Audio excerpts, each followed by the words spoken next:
What's that old saying? In war, truth is the first casualty. And what we've seen happen in the last week in Haiti shows that there is definitely a war taking place that is now centering its aim on the Caribbean. All the details of the assassination of former President Joviel Moise are not clear, but one thing that is clear: the United States has more than a little to do with this. Out of the 17 or so assassins who killed the now former Haitian president last week, over a dozen of them, the overwhelming lion's share of the killers, came from Colombia, of all places. This might sound more than a little bizarre to most folks, considering the fact that it's not exactly routine for the Colombians to be carrying out any dirty work or trying to topple governments. But not for nothing, for at least the last 15 or so years, relations between DC and Colombia have become increasingly cozy. If you're not already subscribed to this YouTube channel, go ahead and hit the subscribe button now, along with the bell icon so you can be notified whenever a new video is posted. And if you're already subscribed, check and make sure that YouTube hasn't unsubscribed you. And of course, be sure to give the video a like, as well as share it on your social media. The white supremacists hate that. Colombia doesn't exactly have a reputation or history for toppling other governments. The Soviet Union during the Cold War would routinely have the Bulgarians carry out their assassinations for them. They would farm it out to those guys so that their fingerprints wouldn't be on the bodies. Now, the United States, on the other hand, would usually have proxy wars take place. But what transpired last week in Haiti is anything but routine. The Colombians simply don't have a tradition of running around toppling other governments. They just don't. But what they do have is at least 35 years of their military being trained by the United States. Places like the School of the Americas, Fort Benning, Georgia, training all kinds of Latin American thugs to go back to their home countries and disappear people and torture them and kill them, because down there you can do it with complete impunity, especially if you're representing the interest of some American multinational corporation. And if you think that the Colombian government is at all squeamish when it comes to violence, you need look no further than what's going on. Just Google it right now. Just Google Colombia right now, and first thing that comes up are protests and people being shot in the streets. Colombia's got a long tradition of using paramilitaries. These basically, think of that little punk Kyle Rittenhouse, or the Proud Boys, or the Oath Keepers.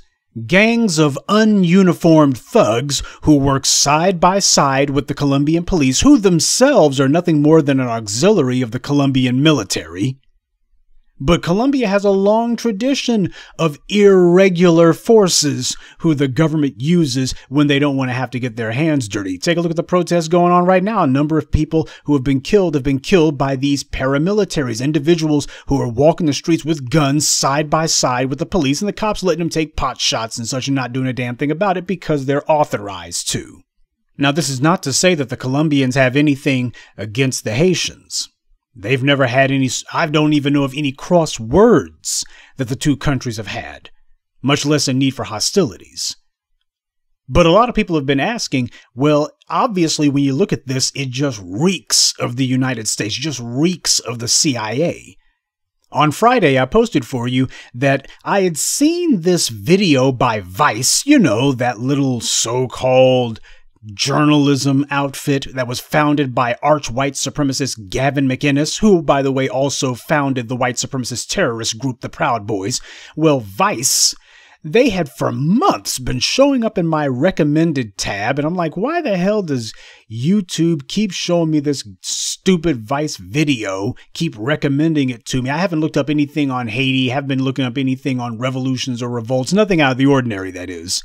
And yet, for some damn reason, just constantly trying to figure out how to push this at me. Haiti has had enough of gangs, kidnappings, and its president. And you look at the date that this video was posted on, March 12th.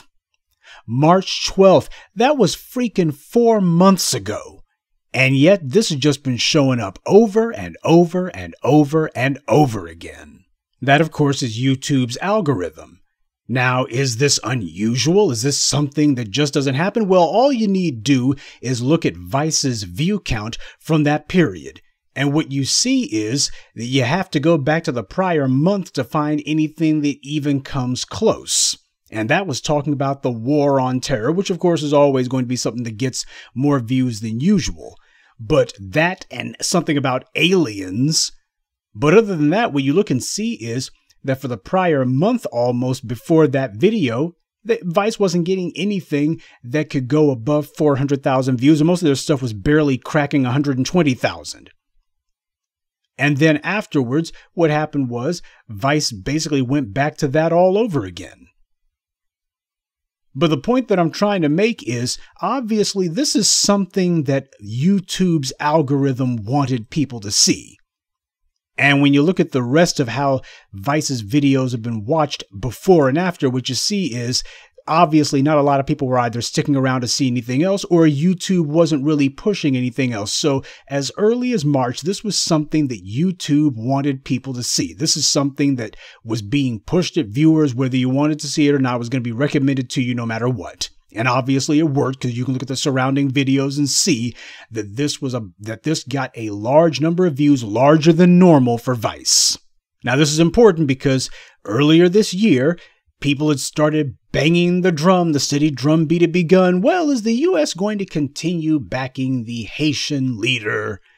But it had to be mentioned, well, he is on Washington's good side, at least. Washington backs him. Washington says that the U.S.-backed leader of Haiti is embattled, etc., etc.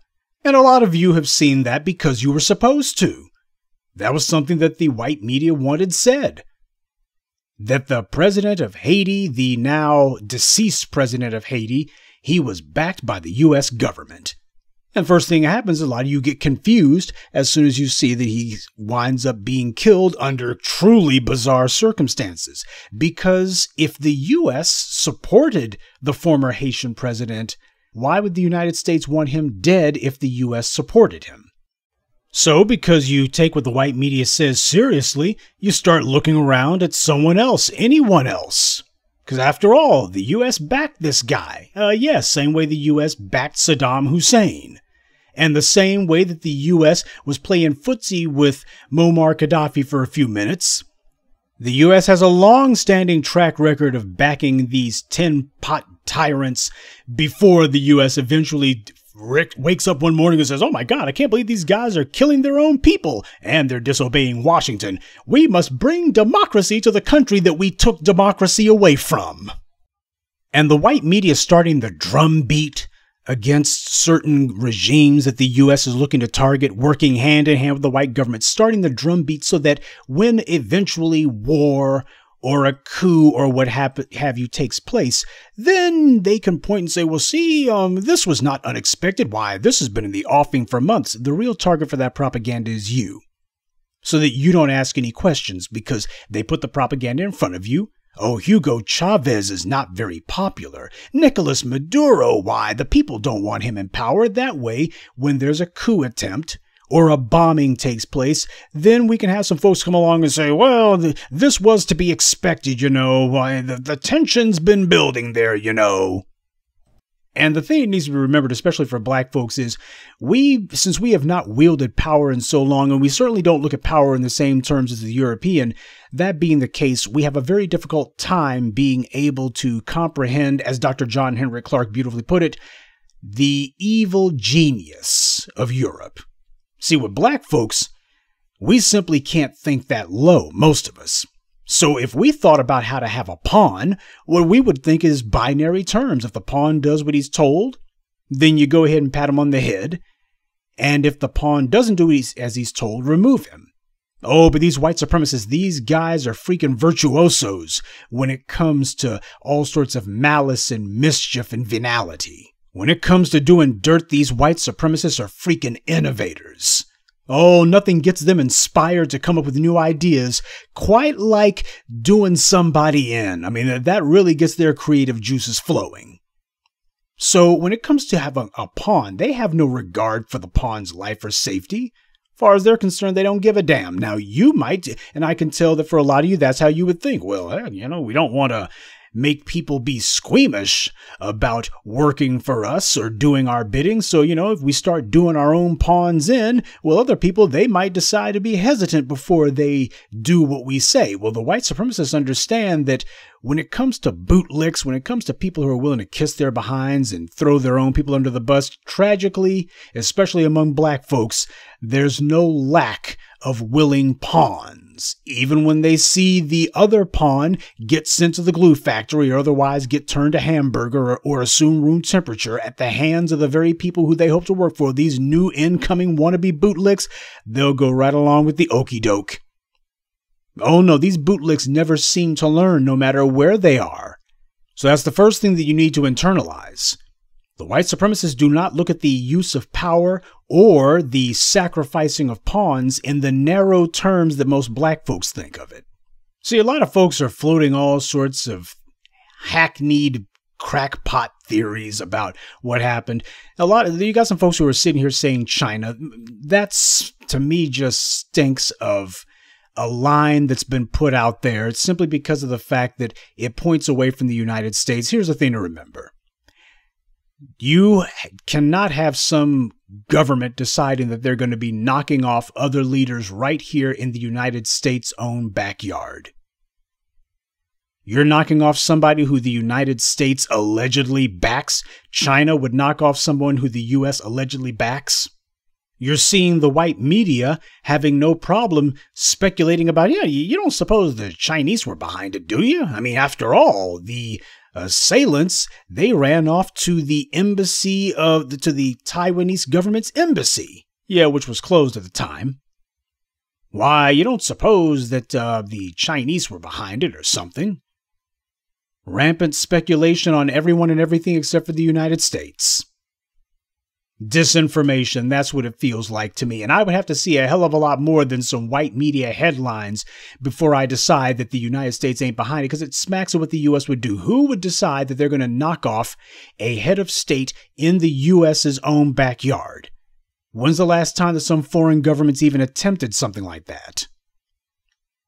See, that's the same reason that you look at the Colombians and go, how strange this is. You got to ask, is this normal for them? No, it is not. Do the Chinese routinely decide we're going to be knocking off people in the U.S.'s sphere of influence because we don't like who they're allied with? Okay, so if the Chi-Coms didn't do it, why would the United States decide to knock off somebody who they're allied with? Well, it depends.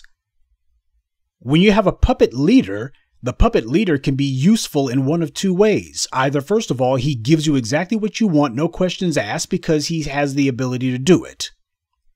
Second scenario, though, for the willing puppet, is that if he wants to do what it is that his masters want, but his masters are looking and going, well, what we want him to do this time, woo, that's such a big ask.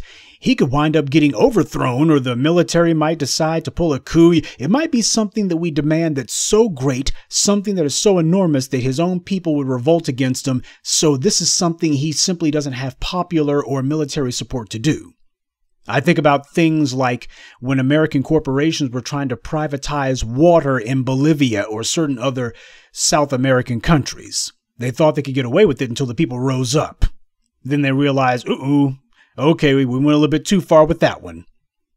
Oh yeah, even if you have a willing puppet regime doing your bidding, if you are so greedy, and the U.S. has no end when it comes to greed, if your greed is so boundless that you decide to hit them up for something that your puppet leader simply cannot do, not because he doesn't want to, but because the people would not stand for it.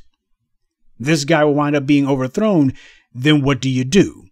Well, under those circumstances, your pawn would be more valuable to you dead than alive. So what happens is, we need a distraction, preferably a noisy one that everybody's going to be looking at. Next thing you know, the puppet leader winds up suffering an untimely demise in a particularly brutal fashion. Shocking, absolutely shocking. Everyone's just looking at that. And while everybody is so fixated on the bullet-riddled corpse of the former leader, nobody's asking questions about what the hell else is going on. And of course, to be expected, the white media is putting out headlines saying, oh, the Haitians are asking for help. They're asking for help because they've been doing this ever since the beginning of this year. Articles like the one from Vice saying that the people are fed up. They're ready for a change. They want a new leader. They're tired of this guy. They want him out of there. And then people are looking at that, and it dovetails nicely into, oh, Haiti is in chaos. You know how those niggers are. They can't handle things themselves. And they're asking these good white folks, oh, they're sure Haiti happens to be allied with Taiwan and some other countries, but they're not asking for these countries for help. Instead, they're asking for the good white folks in the U.S., and they're asking for the Europeans, read French. They're asking for these guys. These black countries, they are just so dysfunctional. Why? They are begging the slave masters, the former slavers and colonizers to come back. Oh, they know what's good for them. They know these good white folks are the only ones who should be running those places. That's what this propaganda is meant to do. It's meant to put it into the public mind that, oh, we have a couple of people here in front of the camera who you don't know, who are not named, who have no influence. And you got some guys sitting here just giving gibberish in French saying, oh, we need help, we need help, we need help. And that plants the seed in the public mind that when the Americans show up, no matter how much resistance they face, oh, well, these are just rabble rousers and troublemakers and rebels. Those Haitians, those dumb Negroes down there, why? They want these white folks to be ruling things, because they showed you some video of some person squabbling. You don't even know what the hell they're saying because you don't speak the language, claiming we want some good white folks in here running things, and that plants the idea that the American/French invasion is legitimate because the Haitians asked for it. This is a white media script, same one we saw in Iraq. Put your hand-picked crisis actors in front of the camera and let them perform for you. And then you go ahead and play that, and we have an entire story that is played out to a T. White media sets your expectations from the very beginning. In the movie business, they call this having the audience properly positioned. You tell them, you indicate to them what they should expect from the drama to come. So you start off with a steady drumbeat. The people of Haiti, they're getting rowdy. They don't like that president. Oh, they're tired of him. It's time for a change. Few months later, the president winds up getting gunned down in a hail of bullets. The assassins are not able to get away. The team of hitters aren't able to get away. They get captured by the citizens, no less. It's the people who got them.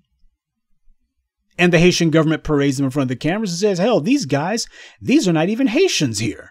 You got a couple of Haitian Americans, a couple of guys who ran away, but mostly you got a bunch of Colombians here. Now, how bizarre. We don't have any problems with the Colombians. So why are there some Colombians here who apparently have a problem with us? No, you're not going to say that these guys were hired by the Haitians. If the Haitians wanted to overthrow the government, they would do it. God knows they've had enough experience. No, these guys were paid by someone else.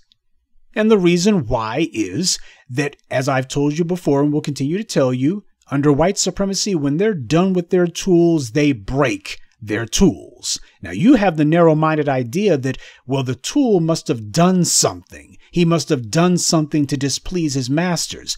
What are you talking about? White supremacy does not need a reason to break its tools. It only needs an opportunity. And hell, if it wasn't this, they would have said that he had embezzled money, which he surely did. If Washington backs you, that's because you're corrupt as the devil's hind toe, as the old saying goes. And what they let him know is, hey, you might want to hold on to power a little bit longer. Don't worry about whether or not anybody likes it. We got your back. We got plans for you. Big plans. Because if you decide that maybe you don't want to stay in the presidential mansion, well, there could be questions about some of those secret bank accounts, some of them Swiss bank accounts, where some of that money went. There could be questions about it. But you just hang in there. We got big plans for you, Moise. We got big plans for you. And of course, if the puppet leader begins to ask, well, what if things go sideways and there happens to be a revolt in the country? To that, the white supremacists would tell their little puppet, don't worry. We are not about to let you wind up in a prison cell. You got our word on that. You will never see the inside of a prison cell. Yeah, instead what he'd see is the inside of a coffin instead. The whole situation in Haiti stinks.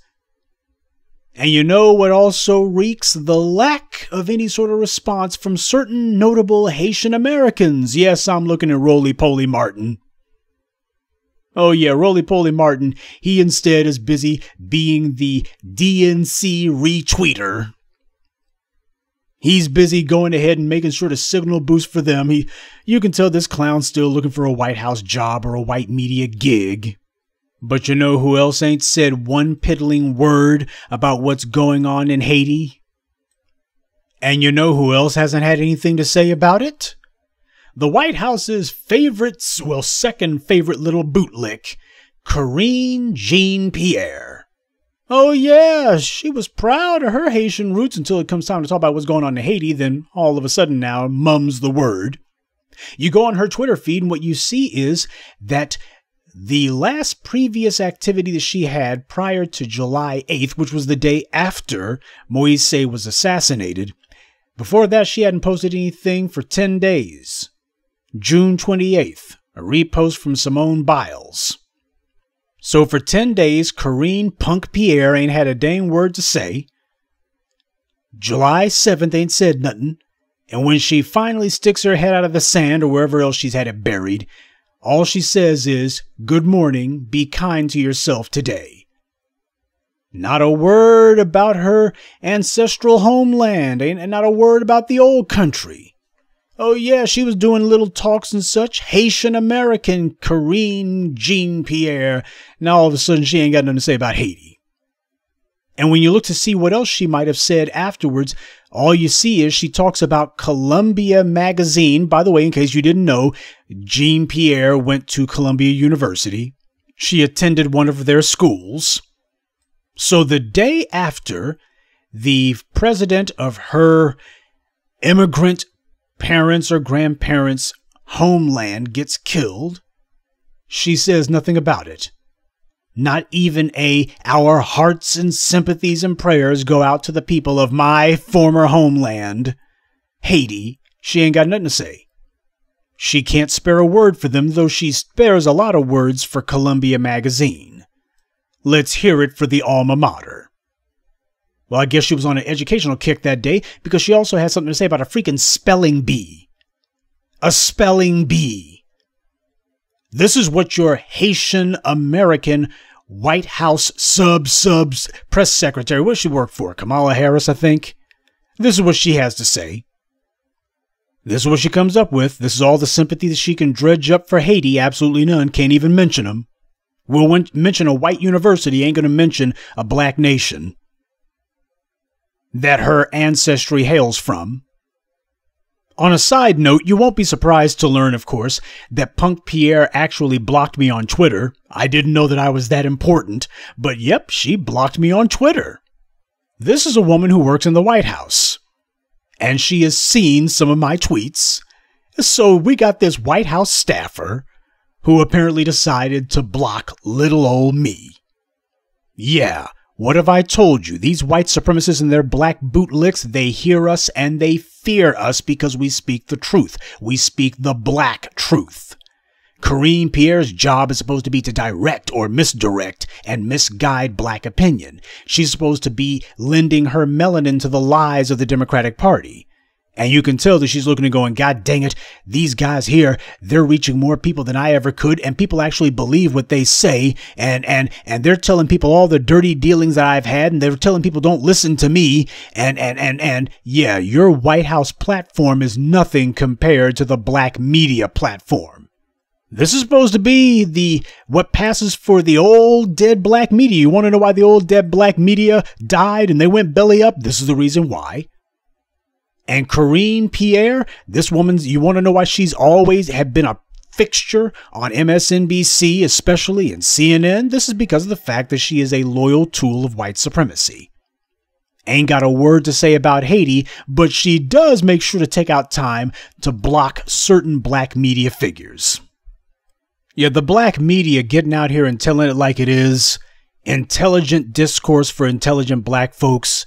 reaching more and more people by the day and actually taking control of the political discourse in the black community. That was the mission that we set out with nearly 15 years ago, and it's bearing fruit. Yeah, you got the white media losing more and more support, more and more credibility every day, and most of all, black folks decide we ain't listening to that.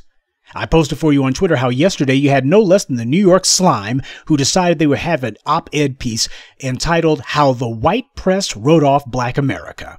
Oh yeah, they got some black person here, and I don't know enough about him to say yay or nay, but the fact that he writes a piece for the New York Times, that right there makes him suspect. But the title, How the White Press Wrote Off Black America. Yeah, they got yet another black writer who's going to be trying to reverse engineer their own version of our vocabulary. You got clowns like Eli Mistal. He was on MSNBC, and every time you look up, this guy's trying to use the term white supremacy. Again, they got some black sock puppets in front of the camera trying to imitate our verbiage. I guess they figure if they just say white supremacy 1,000 times in a row, people are going to be fooled and say, ooh, they sound just like that black media. Maybe we should listen to them. The only ones who will be fooled by that are the weak-willed, weak-minded fools and chumps and cowards and idiots who have no place here anyway. And you're welcome to have them because they ain't going to produce people like that who are that gullible, that dumb, that stupid, that undiscerning. They're not going to produce anything and ain't going to take us anywhere anyway, so you're welcome to have them. But we see the white media ratcheting up the attempts to try to find a way to co-opt our message by trying to imitate our verbiage. These are the people who the white media trusts and who the white media puts on. And when the heat gets too hot, when it comes time to actually speak out on things, these are the same people who ain't going to say a damn word. Roly-poly Martin, he ain't had basically not more than a peep to say about Haiti. Mostly it's just, ooh, something happened in Haiti. But he got lots to say about people need to be speaking up about vote for the Democrats because the Republicans are going to be blocking black folks from voting. Oh, everybody needs to get vaccinated. He's pushing vaccines. He's pushing vote for the Democrats. He's pushing basically the cut and paste Democratic Party line. But what he's not doing is he ain't focusing and saying, you know what, folks, we need to be looking at what's going on in Haiti. Something strange just happened there. This is bizarre as hell. You got a bunch of Colombians, a bunch of foreign hitmen who show up in a country that has already a lot of people who are accustomed to violence and a lot of people with guns, but they got to go all the way to freaking Colombia to find somebody who's bold enough to go shoot some rounds into the Haitian president. Really? The whole thing stinks. It reeks of the United States. And unless I see truly compelling evidence, I'm sticking on that. You want to know why? Well, Professor Truth, isn't that intellectually lazy for you to assume? No, not really. Well, Professor Truth, aren't you jumping to conclusions? No, that's not intellectual laziness on my part, nor is it jumping to conclusions. That's called pattern recognition. If you notice that practically every government that gets bumped off in this hemisphere has been bumped off by one country in particular, when you see another one get bumped off, do you assume, ooh, it must have been somebody else?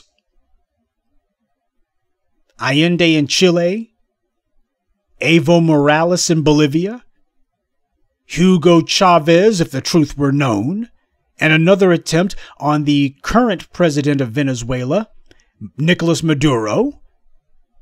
The United States has got boots on the ground right now in Colombia, observing Venezuela. What, you think that all of the U.S. boots on the ground left in the 90s after the cartels got something resembling civility clubbed into them, at least when they stopped setting off car bombs like firecrackers? You think that's when the U.S. advisors went home? Hell no. When the United States sets up a beachhead in a country, they stay there. Venezuela sits on top of the world's richest oil reserve. You think the United States doesn't have boots on the ground there? You're a damn fool. Colombia has allowed itself to be wittingly used as a jumping-off platform for U.S. operations all over South America. No, the ties are incestuous and long-standing. That's the view that I have. Because while we don't know everything about what happened in Haiti, There's certainly a couple of mysteries to be unraveled. When I see the white media trying to come up to me and say, hey, you think it has something to do with China? That smells to me like they're trying to feed the answer to me. And I ain't biting. No, the same white media that put on clowns like Roly-Poly Martin, who actually decided to give some notoriety to the Corinne Punk Pierres. I'm not about to start listening to that white media. We're better off using our own heads. You want to know why? Because the white media is the mouthpiece of establishment white power. U.S. government decides that for whatever reason, they wanted the president of Haiti to be dead, and the white media was already signaling and telegraphing to everyone, don't be surprised when this guy gets killed. Why, the people of Haiti, they don't want him. And then after the guy gets killed, all of a sudden we got some folk, just strange wackos coming out of the woodwork saying, well, that guy was unpopular, you know, and he probably had some drug operations going on, you know. And well, this dude, he was unpopular with China, don't you know? We start having this, people who have never shown any interest in international politics before, who have never spoken up before. All of a sudden, they're showing up and calling in and posting messages with all of this stuff. Nah, it just don't sound right. So we're going to keep looking at the U.S., because if there's one thing that we should learn by now when it comes to false flag operations, it's that if you dig long enough, deep enough, you find the real flag who actually committed the crime.